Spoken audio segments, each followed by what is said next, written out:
What's up, guys? So today's video is probably not going to be for everybody.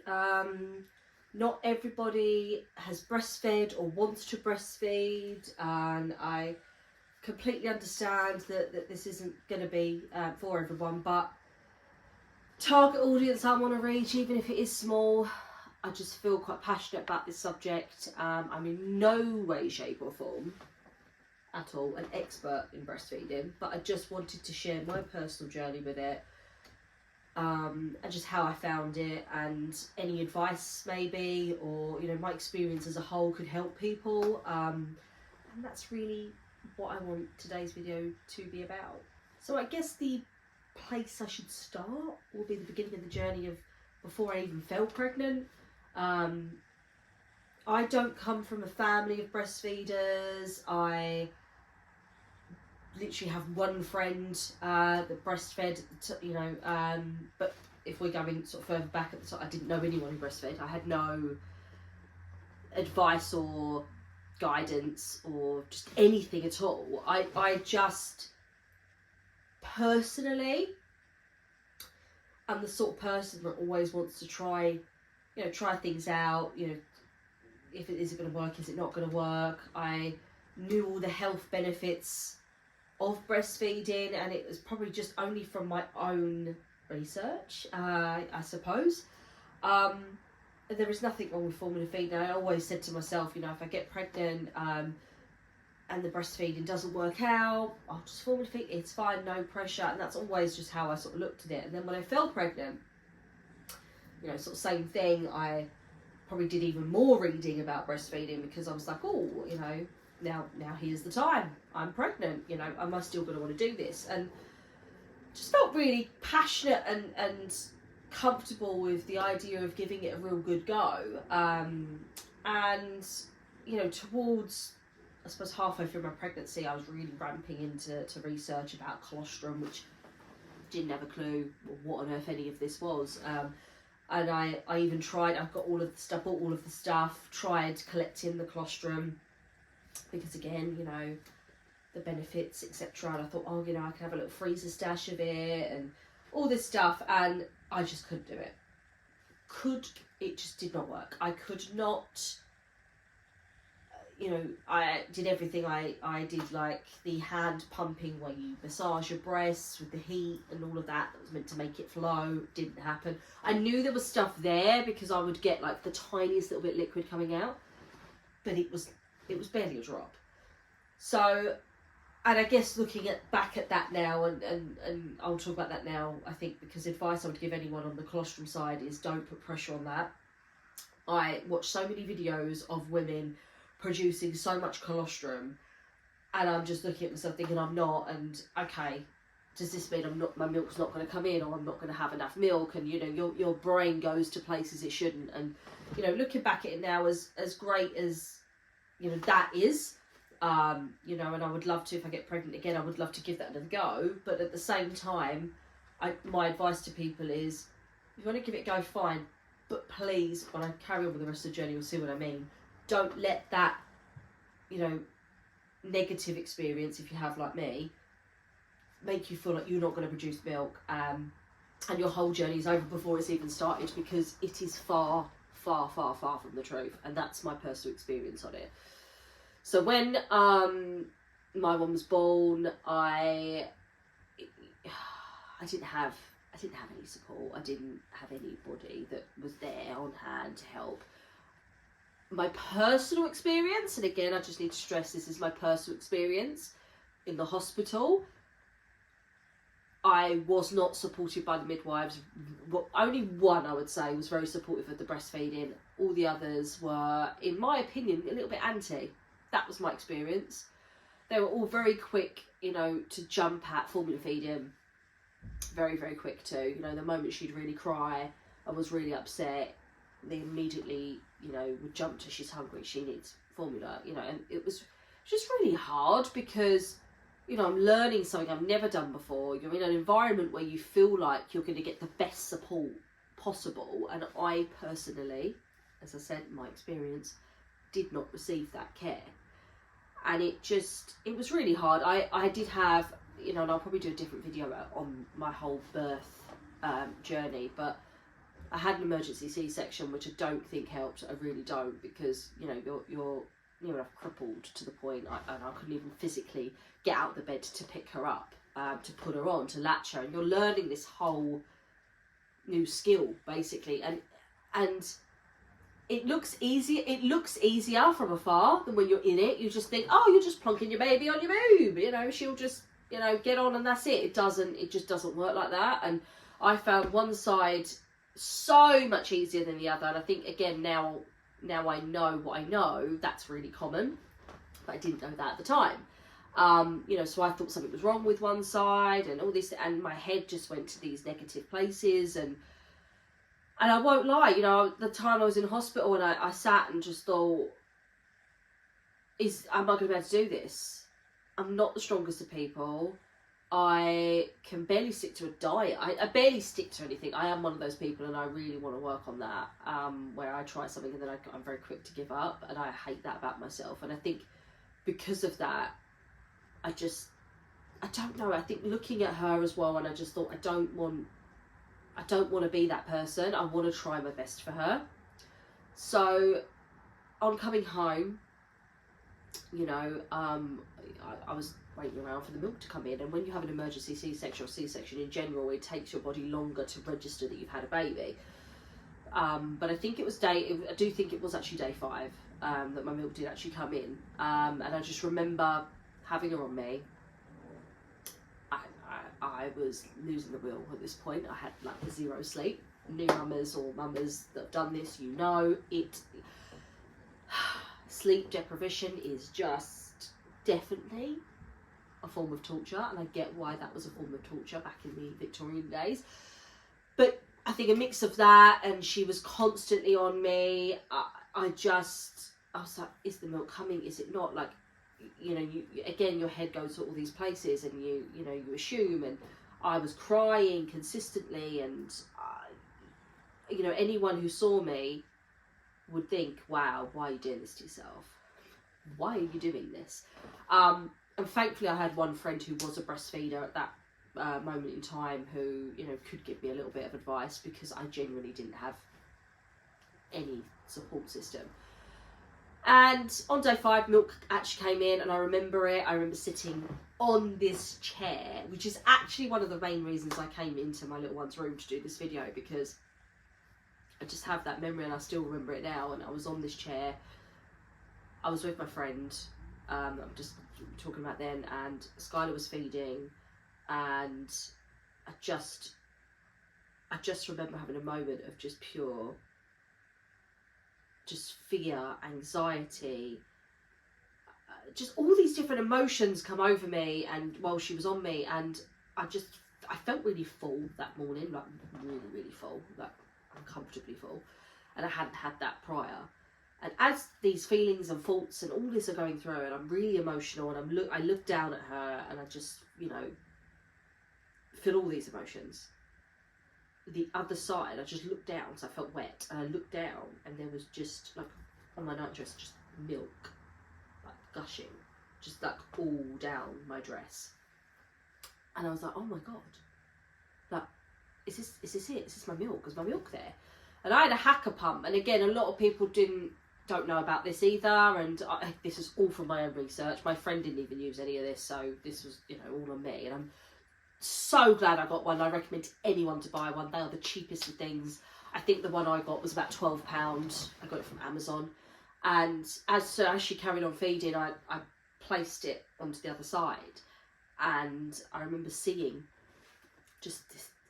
It was like a yellowy white colour at that moment in time, because again, your milk colour changes, and it, you know, it's just mad what your body does as this journey goes on. But I just remember looking down, seeing it, and thinking, wow, my body's doing that.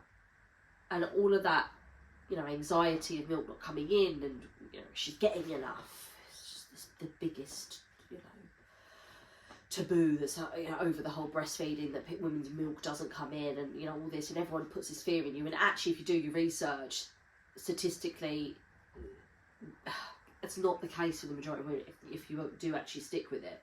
It's just unfortunate that, you know, I was one of them that got to the point of thinking, like, this isn't happening, she's not getting enough, my milk's not coming, and that's it, because I, you know, was quite quick to just make that assumption, which is very easy to do.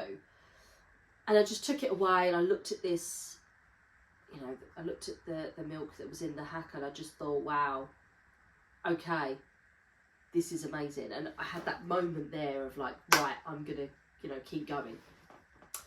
And you would think at that point, okay, your journey was amazing from that moment on, your milk come in, you were really happy to see it, la la la la la la la la la.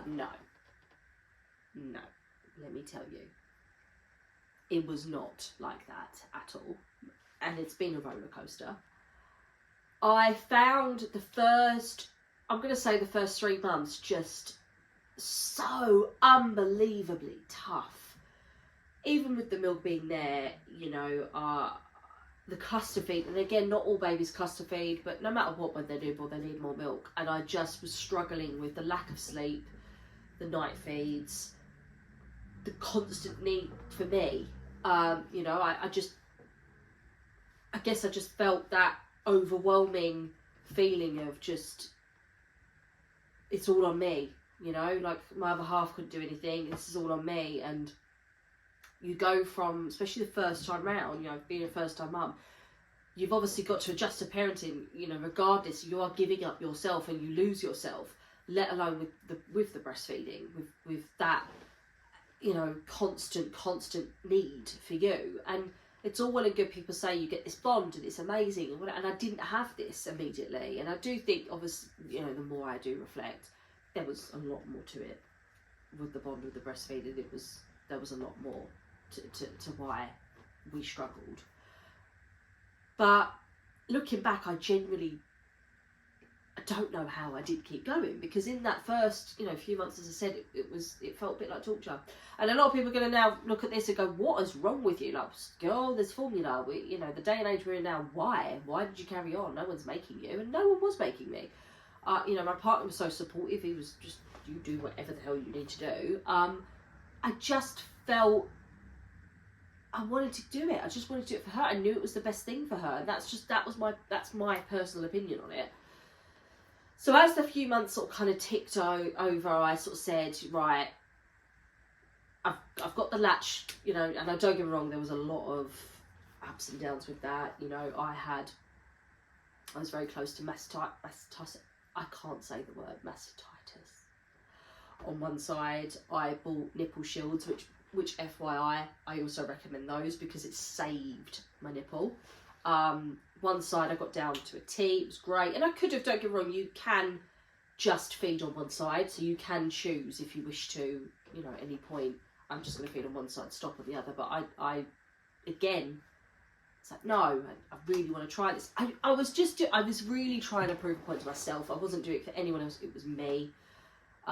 She would have been happy either way, I'm absolutely sure, but it was just something I really wanted to master and just really commit to, and, you know, and then if all else really failed, I would have stopped.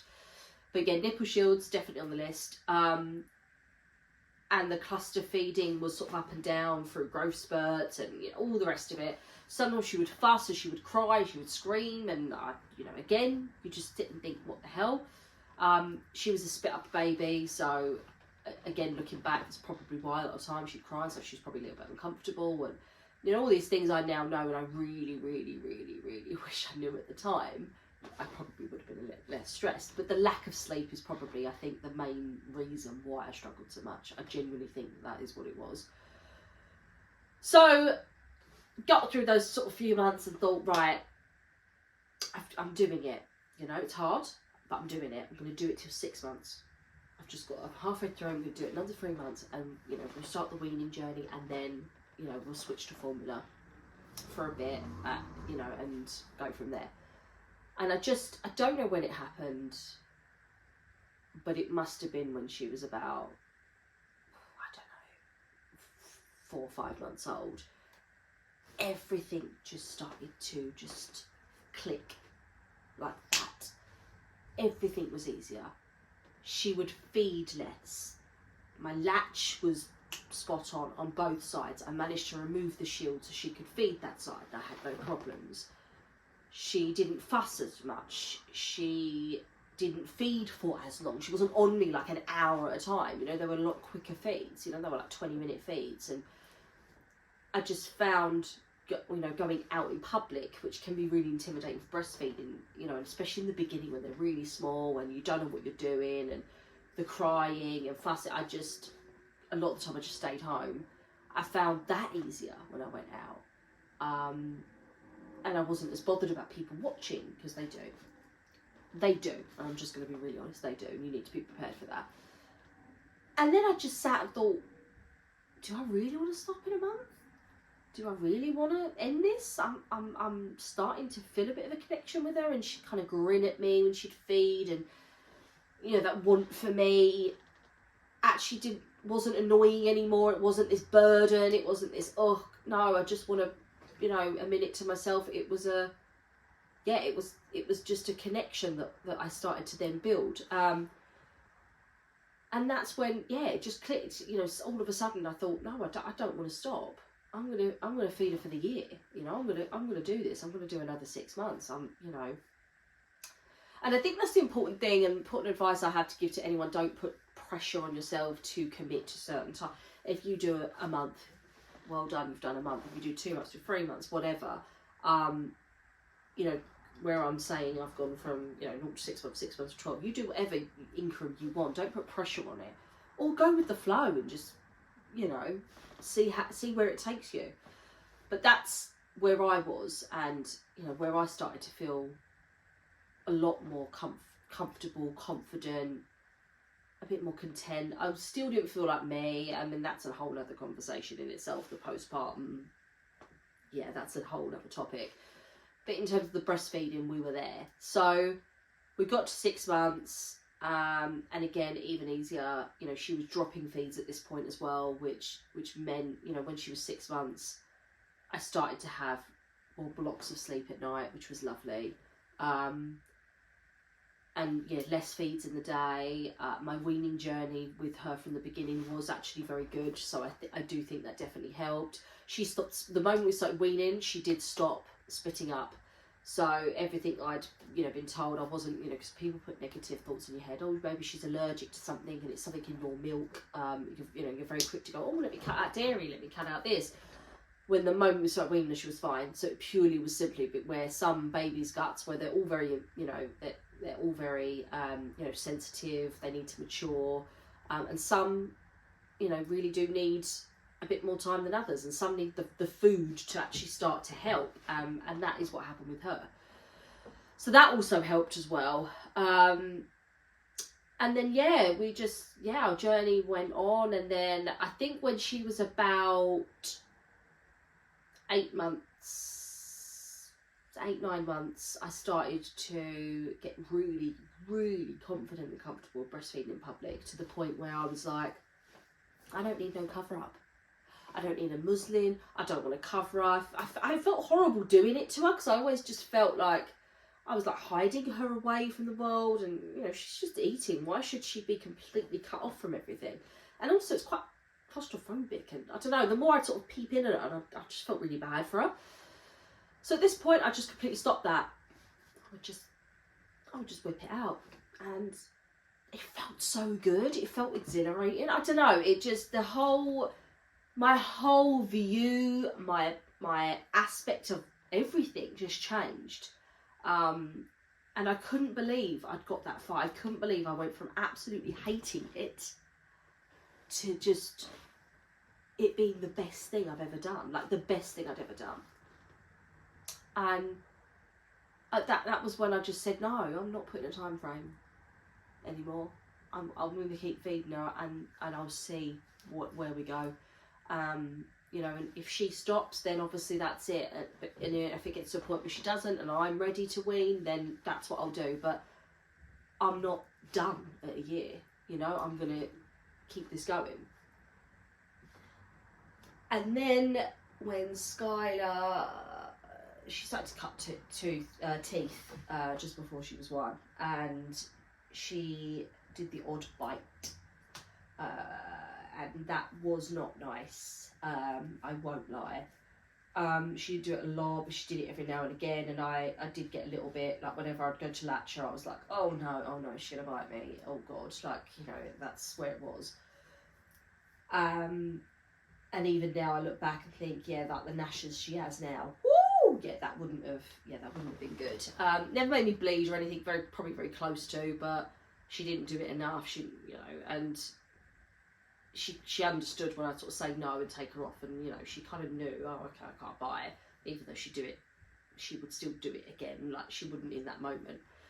And then she was 14 months, and I remember this, we dropped down to one feed when she hit one. She literally was doing one feed, and it was her feed before bed, and it was just this one feed we were hanging on to at this point, and I was hanging on for dear life. And I just remember for about 4 days, she'd kind of latch on, playing with me a little bit, bite, and eventually she would drink, but then suddenly she just kept, you know, wanting to play, and she sort of would stare at it. It was just the weirdest thing. And I remember sitting there with her, and this was now 3 nights running where I just sort of passed her to the dad, and I was like, yeah, don't think she's going to have any milk tonight. Okay, try again tomorrow. And this is about 3 days. And then I knew. I was like, no, I think she's done. I think she's done. And in that moment, I mentally and emotionally was not ready for that. I just wasn't. You know, it kind of come out of nowhere, to be honest. I was just really expecting her to go on longer, to the point where I would be weaning her, because she was such a booby girl. Like, she, you know, she loved it, and again, it was a comfort thing as well. And I just, yeah, sat there and I got really upset. And I think for a good week, I remember sort of going up to her and shoving her the boob and you know, trying to see if she'll go back on, and she had no interest, zero interest, wouldn't even touch it, would barely look at it and walk off. And it really did break me a bit, and I was just livid.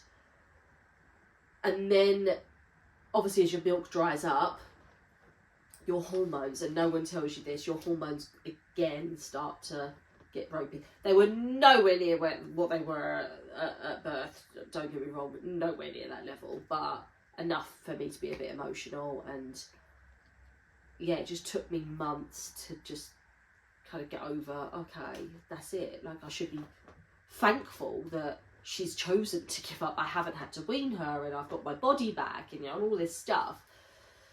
But yeah, it was just really, really difficult. And now, as I said, like, we're, you know, a few months away from 2 now, and that was when she was 14 months. And I just, now, where I am now, I think I am actually glad she stopped when she did. I wasn't at the time, but I am now. Because I think, especially with the teeth situation, where she started to bite a bit, like, you know, the more teeth she get, like, you know, with the teething, I think where that was going, I just think it would have just been pretty rough. And I would have maybe potentially ended up not enjoying it, and I didn't want that. We left on a high, you know, we left with me enjoying it, and, you know, that bond. And I guess the reassurance, you know, for me to know is she's so independent now. She's the most independent thing. But it's like she knew when she stopped. She knew, you know, I don't need your milk, Mum, because I've got you. Like, you know, and that's the way I looked at it. She has me. And she knew that, and that she didn't need that for a source of comfort. She was weaning very, very well, as I say, so she wasn't hungry. And I'm just, yeah, really proud of her, and I'm proud of us. You know, I think it's been an incredible journey, you know, from going from absolutely rock bottom to where I am now. And, you know, and if I have another child, I feel like I'd be so much more confident going into the journey, knowing, you know, what I know now. And yeah, something I didn't touch on actually throughout this conversation was the bottle side. So I did pump as well. There was pumping involved, where, you know, we did it sort of you know, thinking it was a break for me, I would pump milk, collect some milk, and my other half would do a bottle of an evening. And I won't lie, I weren't a fan of pumping. At the beginning, I kind of liked it because, again, satisfaction seeing your milk. But as the good journey goes on, you do produce less milk. It's fact. And I'd find I'd be pumping for so much longer than she'd actually feed on me. And I just started to find it a little bit of a chore. So if I was to have another baby, as I say, the pumping, I probably would do quite a bit earlier on to get a bit of a freezer stash, because I think it's good to have, more so for my health purposes, because I'm not particularly well right now. So I think if I was to have another one, I'd need to be a bit prepared that I could potentially be in situations where I can't necessarily feed. So I probably would do a lot of that in the beginning while my milk is higher, but I wouldn't exclusively pump, no, or combo. I couldn't, no. So just to kind of put that out there, that was part of my journey, just not the biggest part. So that is basically it, really. So I really wanted to just share that. I hope that I haven't waffled too much. You know, if there's anything you want to know, or anything specific, or your own personal experiences, I would really love to hear. You know, please comment, and I'll be more than happy to have a conversation with you. But other than that, I do hope this video, for those, the very small target audience that I'll have, appreciate. But I just feel really passionate about it. I want to get the word out a bit more. I want to try and help encourage and motivate women, because the statistics, especially in the UK, 1% of women breastfeed. 1%. And I'm not happy with that number, and I would love, it's not for everyone, I get that, but for those who really want to give it a go and they don't have the support, or they have negative energy around them, whatever it is, I would just love to be able to be someone, you know, that could be a speaker for those people and be a support network. So I hope you enjoyed, and I hope to see you next time.